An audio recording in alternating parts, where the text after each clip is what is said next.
Good morning friends, હું અજય ત્રિવેદી અને આજે આપણે ધોરણ 10 વિષય ગણિતની અંદર ચેપ્ટર 13 શરૂ કરી રહ્યા છીએ.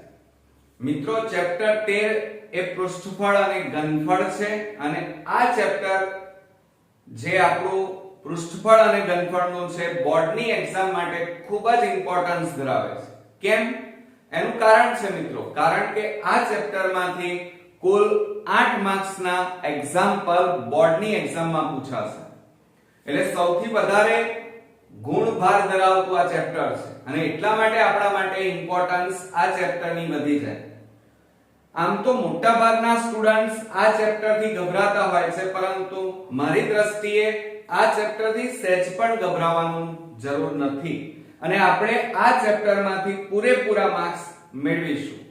પણ આ ચેપ્ટરની શરૂઆત કરતા પહેલા એનું ફંડામેન્ટલ, એની પ્રસ્તાવના અને એના માટેના અગત્યના સૂત્રો સમજી લેવા ખૂબ અગત્યના છે. જો તમે સૂત્રો સમજીને તૈયાર નહીં કર્યા હોય, એકલા સૂત્રો ગોખી મારશો તો મિત્રો ક્યારેય તમને સૂત્રો લોંગ ટાઈમ યાદ નહીં રહે અને જો કદાચ યાદ રાખેલા હશે તો મિત્રો તમે રકમની અંદર કયા સૂત્રનો કેવી રીતે ઉપયોગ કરવો એ તમને નહીં આવડે. એટલે તમે દાખલાઓ પૂરેપૂરા સારી રીતે ગણી નહીં શકો અને આ ચેપ્ટર માટે જે કોન્ફિડન્સ આવવો જોઈએ એ તમારી પાસે નહીં આવે. તો આપણે આજે આ ઇન્ટ્રોડક્શન ની અંદર, પ્રસ્તાવનાની વિડિયોની અંદર હું તમને આ ચેપ્ટરના બધા જ અગત્યના સૂત્રો સમજાવીશ. બરોબર? તો ચાલો આપણે જોઈએ પૃષ્ઠફળ અને ઘનફળનું ચેપ્ટર. હવે આ ચેપ્ટરમાંથી 8 માર્ક્સના એક્ઝામ્પલ તો પૂછાશે, પરંતુ અહીંયા તમે જોઈ રહ્યા છો કે કુલ મેં 3 આકૃતિઓ દોરી છે: સમઘન, લંબઘન અને નળાકાર. હવે આ ત્રણેય આકૃતિઓ એ 3D આકૃતિ કહેવાય. કેવી આકૃતિ કહેવાય મિત્રો? 3D. 3 ડાયમેન્શનમાં, ત્રણેય બાજુથી, ચારે બાજુથી આપણે આને જોઈ શકીએ. બીજી વાત કે સામાન્ય રીતે આપણે જાણીએ છીએ કે મોટા ભાગે ચોરસ, જો આ યાદ રાખજો, કારણ કે વિકલ્પો જે આવે છે વિભાગ એ આપણો ખૂબ જ ઇમ્પોર્ટન્ટ છે અને એ 24 માર્ક્સ નો છે, જેમાં ખરા ખોટા, ખાલી જગ્યા, એક વાક્યમાં જવાબ અને તે ઉપરાંત વિકલ્પો. આ એવા વિભાગ છે કે જેમાં આપણે નજીવી ભૂલ અને માર્ક્સ કપાતા જાય છે. પણ તમારે ચિંતા કરવાની નથી. કેમ? કારણ કે મેં દરેક ચેપ્ટર વાઇઝ વિભાગ એ માટે ખૂબ જ અગત્યના વિકલ્પો, ખરા ખોટા, ખાલી જગ્યાઓ અને એક વાક્યમાં જવાબ આપતા દાખલાઓના અલગથી વિડિયો બનાવી દીધા છે, જેથી કરીને કોઈ પણ એક્ઝામ્પલ ગમે ત્યાંથી પૂછાય તમે એને ગણી શકો એટલા માટે. હવે આપણે જાણીએ છીએ કે ચોરસ, પછી છે બીજું લંબચોરસ અને ત્રીજું છે વર્તુળ, જેને આપણે ગોળ કહીએ છીએ, વર્તુળ. પછી આમ જોવા જાવ તો ત્રિકોણ. બરોબર? આ બધા કેવા છે? આ સમતલીય આકૃતિ કહેવાય.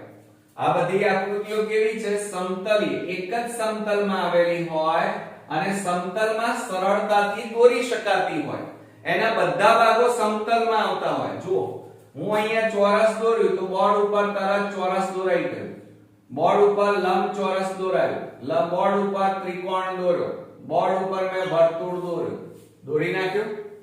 ચલો, હું એક ચોરસ કાપીને લાવું તો અહીંયા તમે બોર્ડ ઉપર ચોટાડવું હોય તો ચોટાડી દેવાય અને તમે સરળતાથી જોઈ પણ શકો. તો આ બધા જે છે એ સાદા સિમ્પલ સમતલ ઉપર આવેલા છે અને સમતલ ઉપર આવેલા હોય તો એ આકૃતિઓને સમતલીય આકૃતિઓ કહેવાય. જ્યારે આ બધી આકૃતિઓ છે, દાખલા તરીકે તમે કોઈ ચોકનો ડબ્બો લઈ લો. બરોબર? તમારા ઘરમાં ડબ્બો હશે, બરોબર, એ લઈ લો.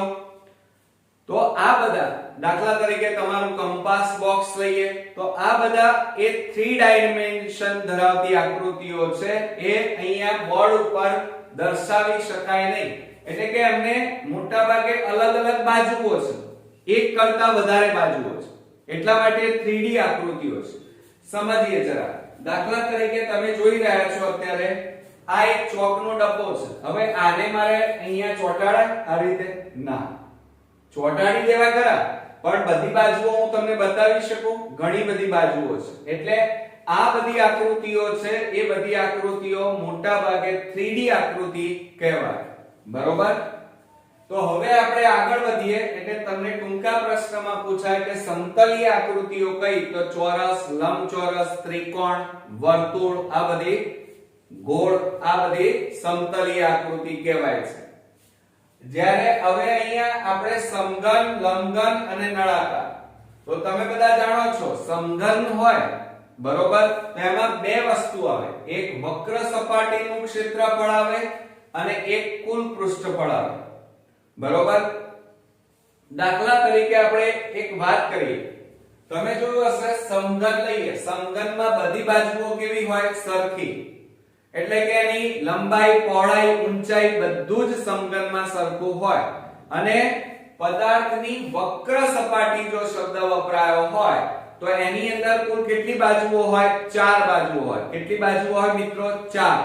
બરોબર? દાખલા તરીકે 1, 2, 3 અને તમારી સામે. દાખલા તરીકે તમારા ઘરમાં દિવાલો કેટલી હોય? 4. બરોબર? તો એ 4 દિવાલોથી જે ખોખું તૈયાર થાય જેમાં તળિયું અને છત ન હોય તો એને વક્ર સપાટી કહેવાય. વક્ર સપાટીમાં તળિયું અને છત, ઉપરનો ભાગ અને નીચેનો ભાગ ન હોય એને વક્ર સપાટી કહેવાય. એટલે 4 બાજુઓ હોય તો અહીંયા જે સમઘન છે એની વક્ર સપાટીનું ક્ષેત્રફળ બરાબર 4l² થાય. ઓકે? ત્યાર પછી કુલ પૃષ્ઠફળ. કુલ પૃષ્ઠફળમાં શું હોય? તળિયું પણ હોય અને છત પણ હોય. એટલે કે 4 બાજુઓ તો ખરી જ બરોબર, પણ તળિયું અને છત, ઉપરનો ભાગ છત કહેવાય અને નીચેનો ભાગ તળિયું. આમ કુલ કેટલી બાજુઓ થાય? 6 બાજુ. 4 બાજુઓ, પાંચમું તળિયું અને છઠ્ઠા નંબરની છત. માટે અહીંયા સમઘનનું કુલ પૃષ્ઠફળ બરાબર સૂત્ર થશે 6l². ઓકે? આવડ્યું? બીજું, હવે લંબઘનની વાત કરીએ તો લંબઘનની અંદર તમે બધા જાણો છો કે લંબઘનની અથવા લંબઘનની વક્ર સપાટીનું ક્ષેત્રફળ બરાબર, આ સૂત્ર આપણે 7મા, 6થા, 8મા અને 9મા માં પણ ભણેલા છીએ. બીજા નંબરનું આપણે સૂત્ર જોઈએ લંબઘન. લંબઘન તમે જોઈ રહ્યા છો કે એનું લંબઘનમાં 4 બાજુઓ બરોબર, જેમાં લંબાઈ, પહોળાઈ અને ઊંચાઈ ત્રણે અલગ અલગ હોય. કેમ? કારણ કે લંબઘનમાં લંબચોરસમાં ત્રણેય વસ્તુ લંબાઈ, પહોળાઈ અને ઊંચાઈ આવે, L, B, H. હવે તમે જાણો છો કે જો તમને ટૂંકા પ્રશ્નમાં વિકલ્પોમાં એવું પૂછવામાં આવે કે લંબઘનની વક્ર સપાટીનું ક્ષેત્રફળ નું સૂત્ર જણાવો, તો આ યાદ રાખજો 2h(L+B). યાદ રાખજો, આ ખૂબ જ અગત્યનું સૂત્ર છે. હવે એમ પૂછવામાં આવે કે લંબઘનનું કુલ પૃષ્ઠફળ, જેમાં આમાં કેવું હોય? વક્ર સપાટી હોય, એમાં 4 બાજુઓ આવે. જ્યારે કુલ પૃષ્ઠફળમાં તળિયું પણ આવશે અને ઉપર મથાળું પણ આવે, એટલે કુલ પૃષ્ઠફળ હોય તો એનું સૂત્ર શું થશે કે લંબઘનનું કુલ પૃષ્ઠફળ બરાબર 2 લંબાઈ ગુણ્યા પહોળાઈ વત્તા પહોળાઈ ગુણ્યા ઊંચાઈ અને ઊંચાઈ ગુણ્યા લંબાઈ. આ સૂત્ર આપણે 9મા ધોરણમાં ભણી ગયા છે. બરોબર? ત્યાર પછી ત્રીજા નંબરમાં જોઈએ નળાકાર. હવે તમે બધા જાણો છો કે નળાકારની અંદર ઉપર અને નીચે વર્તુળ કેટલા હોય? 2. બીજું, હવે તમે જાણો છો કે આ જે છે નળાકારની ઊંચાઈ કહેવાય અને આ જે છે વર્તુળ છે એટલે આ શું કહેવાય? નળાકારની ત્રિજ્યા. નળાકારમાં ઉપર અને નીચે બંને વર્તુળો કેવા હોય? સમાન હોય તો જ એને વર્તુળ એટલે કે નળાકાર કહેવાય. હવે નળાકાર છે એમાં તળિયું અને ઉપર કશું જ નથી, ખુલ્લો છે, તો એને આપણે શું કહીશું? નળાકારની વક્ર સપાટીનું ક્ષેત્રફળ. વક્ર સપાટી હોય તો એમાં તળિયું ન હોય કે ઢાંકણ પણ હોય નહીં, તો એને વક્ર સપાટીનું ક્ષેત્રફળ એનું સૂત્ર શું થશે 2 પાઈ r h. ઓકે, ખ્યાલ આવી ગયો. ત્યાર પછી જો નળાકારમાં નીચે તળિયું હોય અને ઉપર મથાળું એટલે ઢાંકણ, આને તળિયું કહેવાય આને ઢાંકણ કહેવાય. તો ઢાંકણ અને તળિયું અને સાથે સાથે વક્ર સપાટી આ બધું ભેગું કરી નાખો. દાખલા તરીકે તમારા ઘરમાં ઘઉં અનાજ ભરવાનું પીપળું આ જો હોય તો એને કુલ પૃષ્ઠફળ કહેવાય. એટલે નળાકારનું કુલ પૃષ્ઠફળ બરાબર એનું સૂત્ર હશે 2 પાઈ r કૌંસમાં h પ્લસ r. યાદ રાખજો શું? 2 પાઈ r કૌંસમાં h પ્લસ r. ઓકે, ખ્યાલ આવી ગયો. એટલે આ રીતે આપણે કુલ 6 સૂત્રો જોયા છે. હવે ઘણા વિદ્યાર્થીઓને લંબઘન સમઘન દોરતા નથી આવડતું. તો મિત્રો એકદમ ઈઝી છે. તમારે સૌપ્રથમ આ રીતે એક ચોરસ દોરવાનું. ઓકે, દોરી નાખ્યું. ચોરસ દોર્યા પછી એના કરતા નાનું ચોરસ દોરવાનું. એમાં અંદરની બાજુએ આ રીતે જુઓ, એકદમ ઈઝી છે. આ રીતે એ જ માપનું બીજું ચોરસ દોરી દો. દોરી દીધા બે ચોરસ. બસ હવે એમના ખૂણાઓ જોઈન્ટ કરો. આ રીતે જોઈન્ટ કરી નાખ્યા. થઈ ગયો. આ શું બની ગયો? લંબઘન. અરે સોરી, સમઘન બન્યો, જેની બધી બાજુઓ સરખી.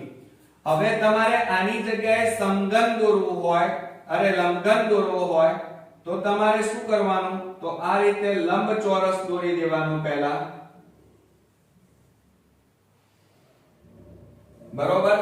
આ રીતે લંબચોરસ દોર્યા પછી તમારે અંદરની બાજુએ એટલા જ માપનો બીજો લંબચોરસ દોરવાનો.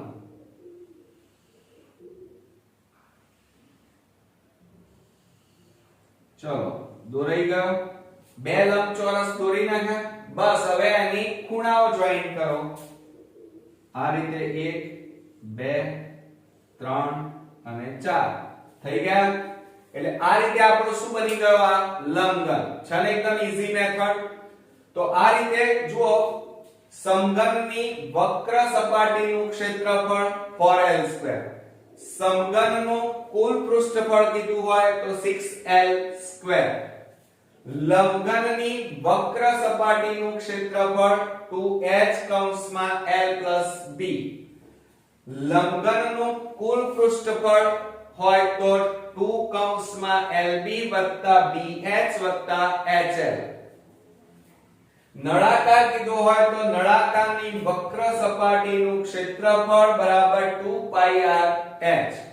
અને નળાકારનું કુલ પૃષ્ઠફળ કીધું હોય તો 2 પાઈ r કૌંસમાં h પ્લસ r. બરોબર? એટલે આ રીતે આપણા 6 સૂત્રો તૈયાર થયા. હવે મિત્રો આપણે નેક્સ્ટ જોઈએ 3 અગત્યના શંકુ, ગોલક અને અર્ધગોલક. હવે શંકુ તો તમે બધાએ જોયો હશે કે આપણે બર્થડે માં, જન્મદિવસમાં જ્યારે પાર્ટી ઉજવીએ ત્યારે માથા ઉપર જે કેપ પહેરીએ છીએ એને શંકુ કહેવાય. અથવા આઈસ્ક્રીમ આપણે ખાઈએ છીએ એમાં જે કોન હોય છે એને સીધો શંકુ કહેવાય અને આને આપણે ઊંધો શંકુ કહીએ છીએ. હવે શંકુની અંદર કુલ અહીંયા જુઓ સીધી હોય ઊંચાઈને એને h કહેવાય. બરોબર? જ્યારે આ ત્રાંસો ભાગ છે બંને બાજુ એને શું કહેવાય? l. l એટલે ત્રાંસી ઊંચાઈ. શું કહેવાશે એને મિત્રો? ત્રાંસી ઊંચાઈ. અથવા તો એના માટે બીજો શબ્દ વપરાય છે તિર્યક ઊંચાઈ. કયો શબ્દ વપરાય છે? તિર્યક. અને શંકુમાં એક વસ્તુ યાદ રાખજો કે શંકુમાં નીચેનો જે ભાગ હોય એ વર્તુળાકાર હોય. નીચેનો ભાગ કેવો હોય? વર્તુળ. અને વર્તુળમાં અહીંયા કેન્દ્ર હોય અને આ ભાગ એટલે ત્રિજ્યા r. બરોબર? ખ્યાલ આવી ગયો તમને? હવે જો ફક્ત શંકુ નીચેથી ખુલ્લું હોય અને એની વક્ર સપાટીનું ક્ષેત્રફળ કીધું હોય તો શંકુની વક્ર સપાટીનું ક્ષેત્રફળ બરાબર સૂત્ર થશે પાઈ r l. બરોબર? l એટલે ત્રાંસી ઊંચાઈ અથવા તિર્યક ઊંચાઈ કહેવાય. પરંતુ જો આખો શંકુ દાખલા તરીકે રેતીનો ઢગલો તો નીચેનો ભાગ પણ ભરેલો હોય એટલે નીચે વર્તુળાકાર પણ હોય આ રીતે, બરોબર. જ્યારે માથામાં જે ટોપી પહેરીએ છે એમાં નીચેનો ભાગ ખુલ્લો હોય તો એમાં વક્ર સપાટી આવે, અને રેતીનો ઢગલો હોય તો નીચેનો ભાગ બંધ હોય એટલે વર્તુળ ગણતરીમાં લેવાય તો એમાં કુલ પૃષ્ઠફળ આવે. એટલે વર્તુળ જો ગણતરીમાં લેવાનું હોય તો એ શંકુનું કુલ પૃષ્ઠફળનું સૂત્ર શું થશે? પાઈ r કૌંસમાં l પ્લસ r, બરોબર. એટલે આ રીતે વક્ર સપાટી હોય તો પાઈ rl, અને જો કુલ પૃષ્ઠફળ હોય તો પાઈ r કૌંસમાં l પ્લસ r. આ શંકુ પૂરો થયો. હવે આપણે ગોલકની વાત કરવાની છે. ગોલક એટલે વર્તુળ નહીં પણ ફૂટબોલ, નારંગી, મોસંબી, બરોબર, એની આપણે દડો, આ બધા ગોલક કહેવાય. અને ગોલકની અંદર એમાં જુઓ વક્ર સપાટી હોય કે પૃષ્ઠફળ હોય એક જ હોય, બરોબર. એટલે આ આખા ફૂટબોલના દડાનું એમ પૂછ્યું હોય વક્ર સપાટી અથવા એમ પૂછ્યું હોય કે કુલ પૃષ્ઠફળ શોધો તો બંનેના સૂત્રો કેવા આવશે? સરખા, એટલે કે 4 પાઈ r સ્ક્વેર આવશે. ઓકે, ખ્યાલ આવી ગયો તમને? હવે દાખલા તરીકે લીંબુ લઈએ. હવે લીંબુ એ વર્તુળ છે, ગોલક કહેવાય કારણ કે ગોળ દડા જેવું છે, એટલે એનું સૂત્ર કેવું આવશે? 4 પાઈ r સ્ક્વેર. પરંતુ લીંબુને વચ્ચેથી કાપી નાખીએ તો બે અર્ધ ભાગો તૈયાર થાય, બરોબર. તો બે અર્ધ ભાગો એટલે આ ભાગ જો ખુલ્લો હોય અને ફક્ત દાખલા તરીકે આપણા ઘરમાં રસોડામાં જે વાડકો હોય એ વક્ર સપાટી મળે એમાં, કારણ કે ઉપરનો ભાગ ખુલ્લો હોય, બરોબર. તો એમાં વક્ર સપાટીનું ક્ષેત્રફળ આવે અને એમાં સૂત્ર શું લખાય? અર્ધ ગોલકની વક્ર સપાટીનું ક્ષેત્રફળ બરાબર અડધું થઈ જાય આના કરતા 2 પાઈ r સ્ક્વેર.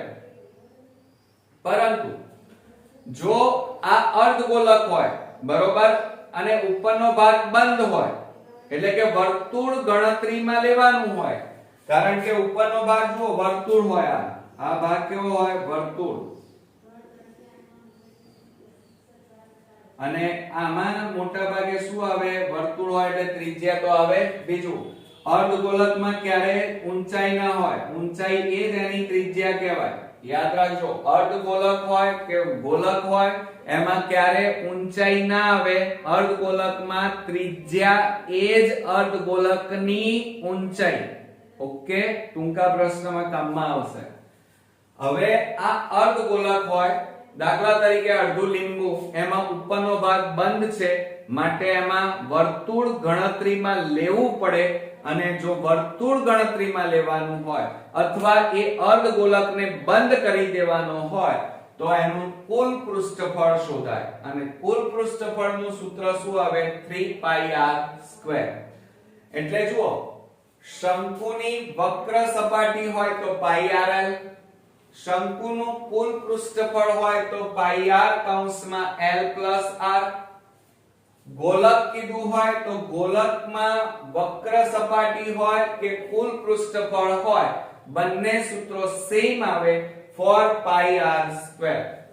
અને અર્ધગોલક કીધું હોય તો અર્ધગોલકમાં વક્ર સપાટીનું ક્ષેત્રફળ 2 પાઈ r સ્ક્વેર, અને જો કુલ પૃષ્ઠફળ કીધું હોય તો 3 પાઈ r સ્ક્વેર. બરોબર મિત્રો? તો આ રીતે આપણા કુલ 12 સૂત્રો અહીંયા તૈયાર થયા. હવે મિત્રો આપણે નેક્સ્ટ જોઈએ.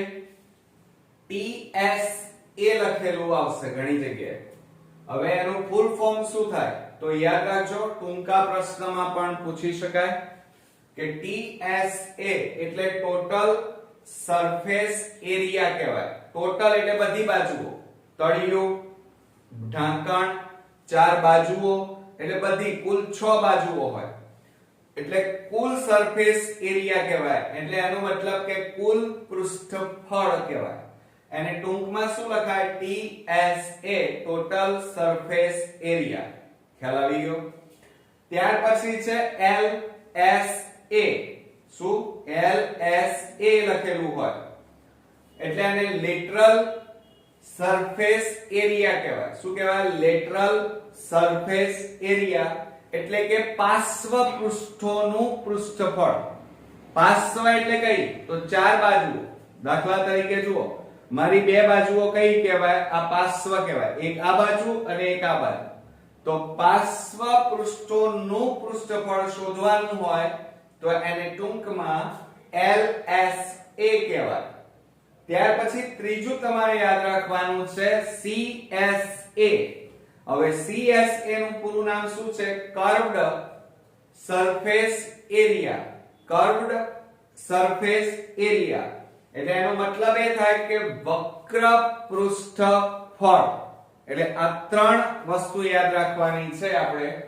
TSA, LSA અને ત્રીજું છે CSA. બરોબર. ત્યાર પછી આપણે લંબઘનની વાત કરીએ.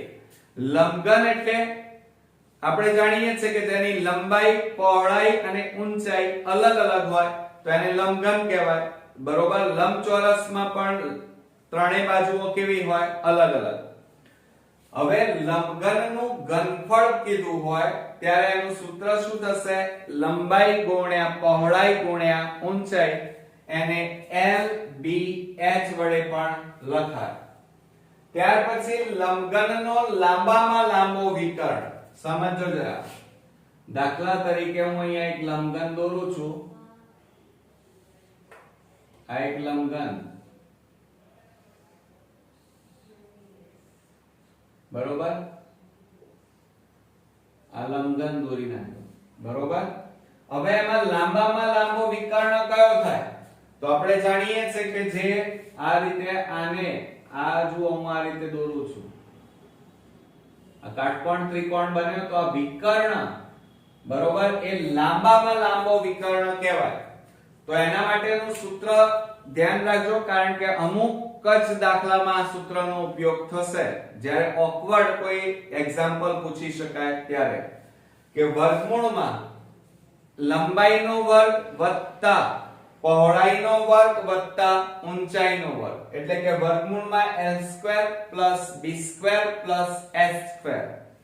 એટલે લંબઘનનો લાંબામાં લાંબો વિકર્ણ યાદ રાખજો. ત્યાર પછી સમઘનની વાત કરીએ. સમઘનમાં બધી બાજુઓ કેવી હોય? સરખી. માટે એનું સૂત્ર શું થશે? લંબાઈનો ઘન અથવા l ઘન. ત્યાર પછી નળાકારની વાત કરીએ તો નળાકારનું ઘનફળ બરાબર πr²h.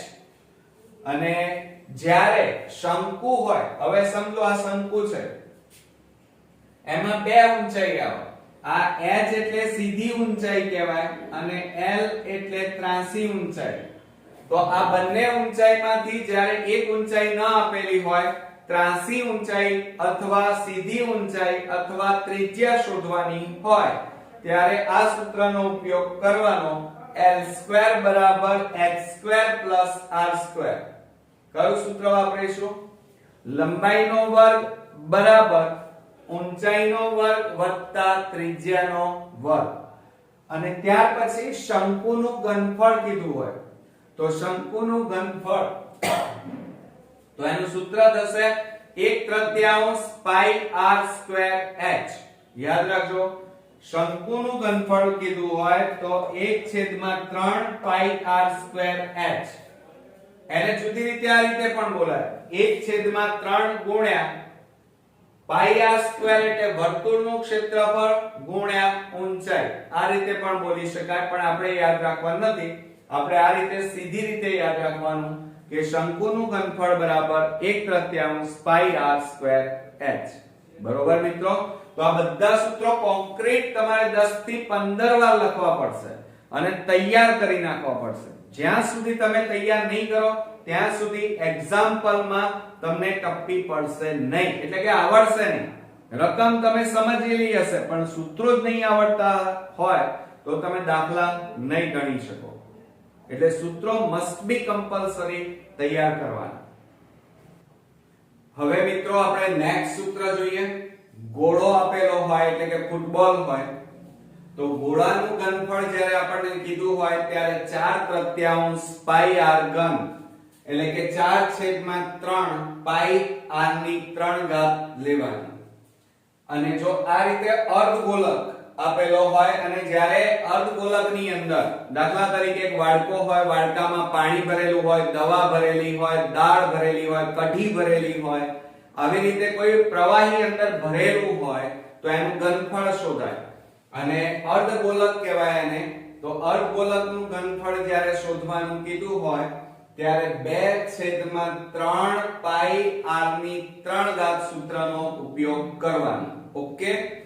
હવે ઘણીવાર એવું પૂછાય છે કે બે વર્તુળ આપેલા હોય, આ રીતે લાલ કલરનું આ એક વર્તુળ દેખાય છે તમને જેની ત્રિજ્યા નાની છે અને એની બહારની બાજુએ એક મોટા વર્તુળ આપેલું છે જેની ત્રિજ્યા આપણે કેપિટલ R લીધેલી છે અને આ બે વર્તુળો વચ્ચેની જે જગ્યા છે એનું આપણે અહીંયા ઘનફળ શોધવાનું છે. બરોબર. અને વચ્ચેનો આ જે ભાગ દેખાય છે એ ખાલી છે, પોલો છે. તો જ્યારે પોલો ગોળો આપેલો હોય અને પોલા ગોળાનું ઘનફળ શોધવાનું હોય ત્યારે યાદ રાખજો મોસ્ટ ઇમ્પોર્ટન્ટ કે એમાં મોટા વર્તુળની જે ત્રિજ્યા હોય એને કેપિટલ R લેવાનું અને જો નાનો વર્તુળ હોય તો એ નાના વર્તુળની ત્રિજ્યા સ્મોલ r વડે દર્શાવવાની. એટલે કે મોટા વર્તુળની ત્રિજ્યા કેપિટલ R અને નાના વર્તુળની ત્રિજ્યા સ્મોલ r. બરોબર. હવે એનું સૂત્ર શું થશે? ઘનફળ કીધું હોય તો પોલા ગોળો બનાવવા માટે વપરાયેલ પદાર્થનું ઘનફળ બરાબર 4/3 પાઈ કૌંસમાં r ની 3 ઘાત એટલે કે મોટા વર્તુળના ત્રિજ્યાની 3 ઘાત માઈનસ સ્મોલ r ની 3 ઘાત. બરોબર. ફરી જોઈ લો કે 4/3 પાઈ કૌંસમાં r ની 3 ઘાત માઈનસ સ્મોલ r ની 3 ઘાત. આ સૂત્રનો ક્યારે ઉપયોગ કરીએ? જ્યારે પોલો ગોળો આપેલો હોય ત્યારે એનું ઘનફળ શોધવાનું હોય ત્યારે. પરંતુ જ્યારે આ રીતે બે ત્રિજ્યાઓ આપેલી હોય અને વક્ર સપાટીનું ક્ષેત્રફળ એટલે કે આમ તો એવું સૂત્ર વપરાય છે કંકણાકાર.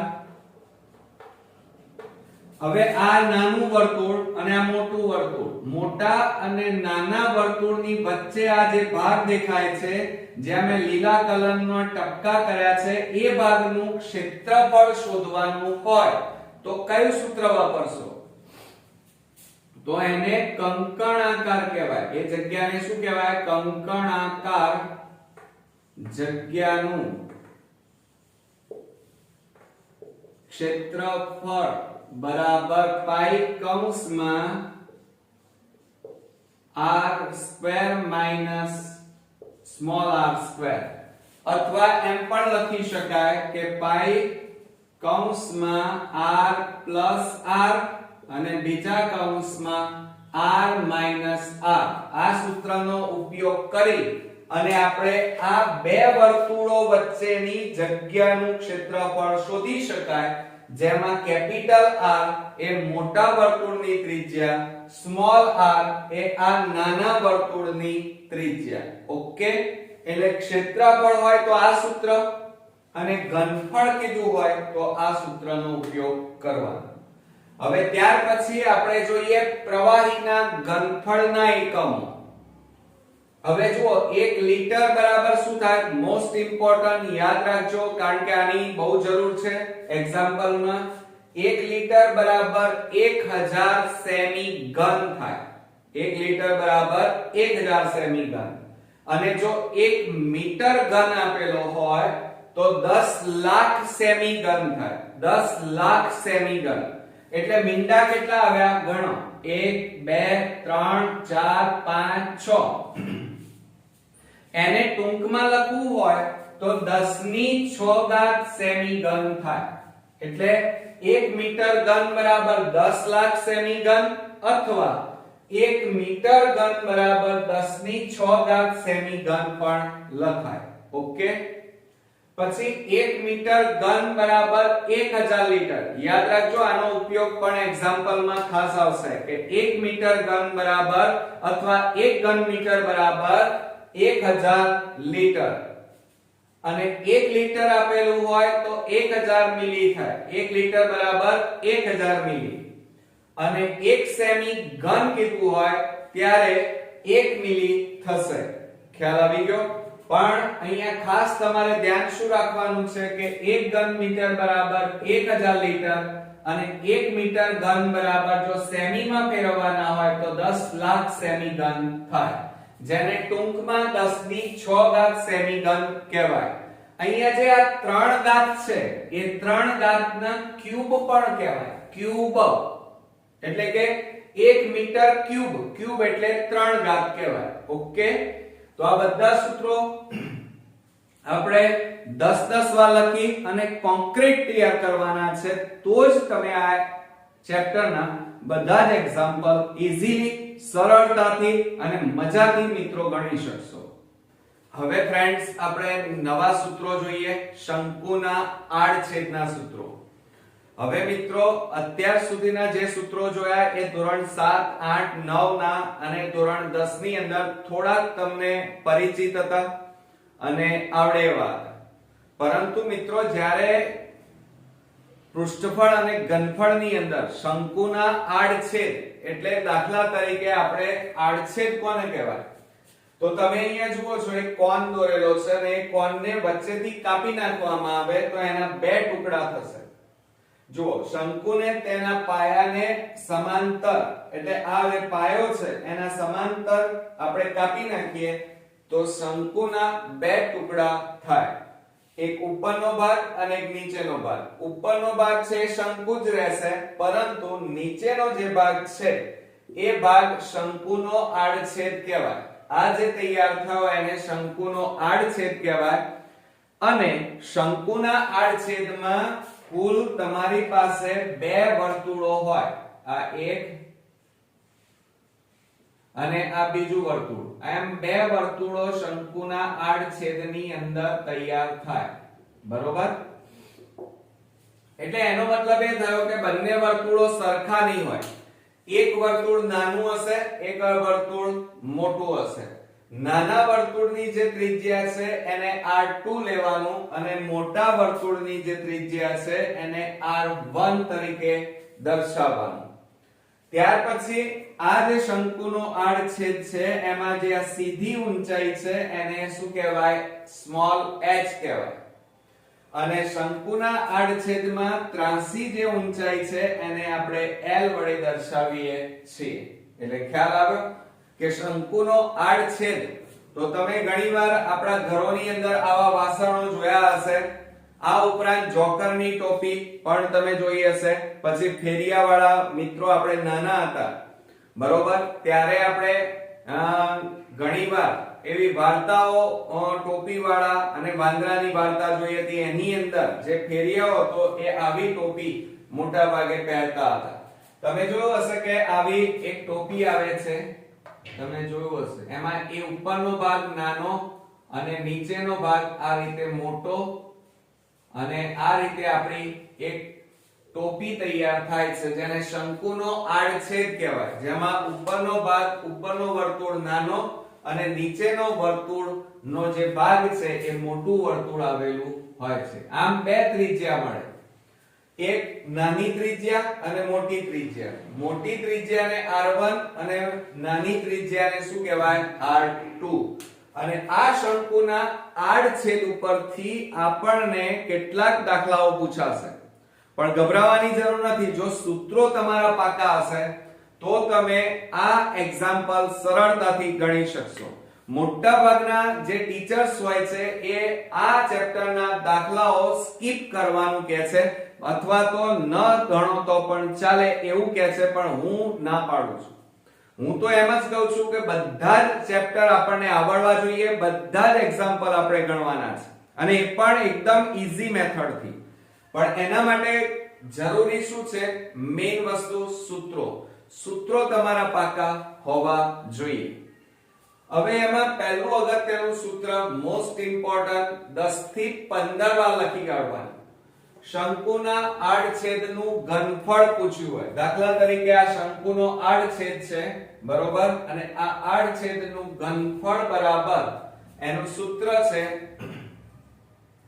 h છેદમાં 3 કૌંસમાં a1 વત્તા a2 પ્લસ વર્ગમૂળમાં a1 into a2.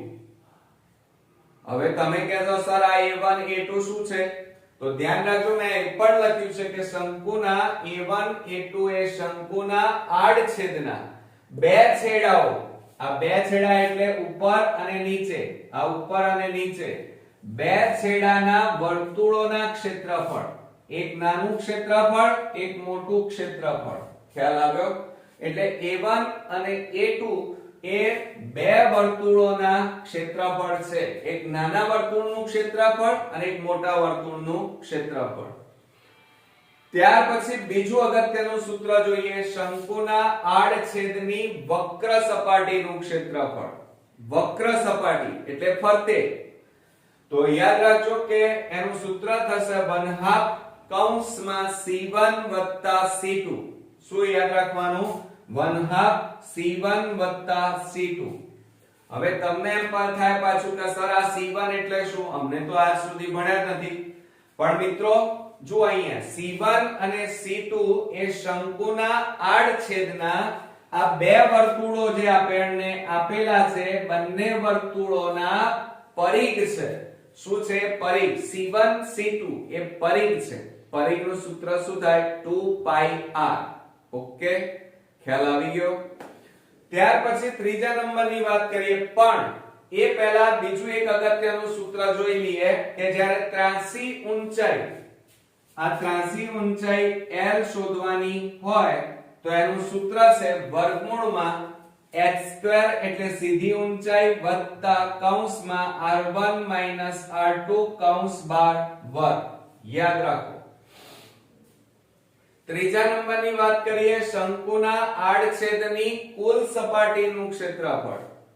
હવે કુલ સપાટીનું ક્ષેત્રફળ એટલે ઉપરનો પણ ભાગ આવી જાય મથાળું, અને નીચેનો ભાગ એટલે તળિયું, અને ચારે બાજુ આવી જાય વક્ર સપાટી. તો એનું સૂત્ર થશે πl કૌંસમાં r1 r2 પ્લસ ઉપર જુઓ અહીંયા નાનું આ મોટું વર્તુળ લેવાનું πr1² પ્લસ ઉપરનું નાના વર્તુળનું ક્ષેત્રફળ πr2². એટલે સૂત્ર યાદ ખાસ રાખજો. અને જો રકમમાં l આપેલા ન હોય ત્યારે આ સૂત્રનો ઉપયોગ કરો. l બરાબર વર્ગમૂળમાં h² પ્લસ r1 r2 કૌંસ બાર વર્ગ. અને r1 એ મોટા વર્તુળની ત્રિજ્યા અને r2 એ નાના વર્તુળની ત્રિજ્યા છે, અને h એ સીધી ઊંચાઈ છે, બરોબર. તો h એ આડછેદની ઊંચાઈ કહેવાય અને l એ આડછેદની ત્રાંસી ઊંચાઈ ગણાય, બરોબર મિત્રો. તો ફરી એકવાર નજર મારી લઈએ. પહેલું સૂત્ર અગત્યનું, શંકુના આડછેદનું ઘનફળ પૂછ્યું હોય તો h છેદમાં 3 કૌંસમાં a1 a2 પ્લસ વર્ગમૂળમાં a1 into a2. બીજું હવે a1 a2 એ શું છે? વર્તુળના ક્ષેત્રફળ. નાના વર્તુળનું ક્ષેત્રફળ અને મોટા વર્તુળનું ક્ષેત્રફળ. 2 નંબરમાં જોઈએ, શંકુના આડછેદની વક્ર સપાટી એટલે ફરતે જે ભાગ હોય એને વક્ર સપાટી કહેવાય. વક્ર સપાટીનું ક્ષેત્રફળ. તો એનું સૂત્ર થશે 1/2 કૌંસમાં c1 c2. અને c1 એ વર્તુળનો પરિઘ કહેવાય, પણ અહીંયા આપણી પાસે બે પરિઘ આવશે, એક મોટા વર્તુળનું પરિઘ અને બીજું નાના વર્તુળનો પરિઘ. અને જ્યારે l આપણે શોધવાનું હોય, ત્રાંસી ઊંચાઈ શોધવાની હોય, ત્યારે સૂત્ર વર્ગમૂળમાં h² પ્લસ કૌંસમાં r1 r2 કૌંસ બાર વર્ગ. ત્રીજું અગત્યનું સૂત્ર, શંકુના આડછેદની કુલ સપાટીનું ક્ષેત્રફળ. કુલ એટલે બધી બાજુ, ફરતે, ઉપર અને નીચે બધી બાજુઓ લઈ લેવાની એટલે પાઈ l કૌંસમાં r1 r2 પ્લસ મોટા વર્તુળનું ક્ષેત્રફળ પાઈ r1 square plus pi r2 square એટલે નાના વર્તુળનું ક્ષેત્રફળ અને જ્યારે આમાં l આપેલો ન હોય ત્રાસી ઊંચાઈ ન હોય ત્યારે l બરાબર વર્ગમૂળમાં h square plus r1 r2 કૌંસ બાર વર્ગ બરોબર તો આ હતા આપણા શંકુના આડછેદના અગત્યના સૂત્રો કારણ કે બોર્ડમાં આમાંથી ઘણીવાર એક્ઝામ્પલ પૂછાઈ જાય છે અને આ એક્ઝામ્પલ મોટા ભાગના સ્ટુડન્ટ્સને આવડતા નથી એના પાછળનું મેઇન રીઝન છે સૂત્રો એક તો એમની પાસે તૈયાર નથી હોતા અને સાથે સાથે દાખલાઓની પ્રેક્ટિસ એમણે કરેલી નથી હોતી બરોબર મિત્રો આ ઉપરાંત આપણે બીજી એક વાત કરી લઈએ કે વર્તુળનું ક્ષેત્રફળ વર્તુળનું ફક્ત ક્ષેત્રફળ પૂછ્યું હોય તો સૂત્ર શું થાય પાઈ r સ્ક્વેર ત્યારબાદ વર્તુળનો પરિઘ આપેલો હોય વર્તુળનો પરિઘ એનું સૂત્ર થાય 2 પાઈ r બરોબર ત્યાર પછી આપણે બીજા એક અગત્યના સૂત્રની વાત કરીએ તો વ્યાસ અને ત્રિજ્યા તો ત્રિજ્યા બરાબર વ્યાસ ભાગ્યા 2 એટલે કે d છેદમાં 2 થાય અને લાસ્ટ સૂત્ર જોઈએ કે વ્યાસ બરાબર 2 ગુણ્યા ત્રિજ્યા એટલે કે હંમેશા વ્યાસ એ ત્રિજ્યા કરતા બમણો હોય આ સૂત્રો તમે નાનપણથી ભણી આવ્યા છો પણ તેમ છતાં એક વખત યાદ કરાવું બીજું એક યાદ કરાવી દઉં તમને જનરલી આવડે છે આમ તો યાદ ન કરાવવાનું હોય કે જ્યારે પાઈ ની કિંમત ન આપેલી હોય ત્યારે કેટલી લેવાની 22 સપ્તમાંશ અથવા તો પાઈ બરાબર જનરલી તમને કેટલા આપેલા હોય છે 3.14 ઓકે ખ્યાલ આવી ગયો તો આ રીતે આ બધા જ સૂત્રો મિત્રો તમારે એક તો તૈયાર 10 થી 15 વાર લખી અને કોન્ક્રીટ તૈયાર કરવાના છે જ્યાં સુધી સૂત્રો નહીં તૈયાર થાય ત્યાં સુધી કોઈ પણ એક્ઝામ્પલ તમને આવડશે નહીં એટલે પહેલા આપણે સૂત્રો તૈયાર કરીશું મને ચોક્કસ ખાતરી છે કે આજના વિડિયોમાં આપણે ચેપ્ટર 3 ના બધા જ સૂત્રોને આપણે આવરી લીધા છે અને સમજાવી પણ લીધા છે હવે તમારે આ વિડિયો ધ્યાનથી 2 વાર જોઈ અને બધા જ સૂત્રો 10 થી 15 વાર લખી અને તૈયાર કરી નાખવાના ત્યાર પછી આપણે ટેક્સ્ટ બુકના બધા જ ઉદાહરણ અને બધા જ એક્ઝામ્પલ હું તમને સરળ ઈઝી મેથડથી હું તમને ગણાવીશ અને આપણી ચેનલ ઉપર આ ચેપ્ટરના બધા જ દાખલાઓ તમને મળી રહેશે તો નેક્સ્ટ વિડિયોમાં નવા ચેપ્ટર સાથે ફરી મળીએ છીએ ત્યાં સુધી મિત્રો સૂત્રો તૈયાર કરતા રહો મહેનત કરો અને આપણી ચેનલને સબસ્ક્રાઇબ કરતા રહો તો ગુડ નાઇટ મિત્રો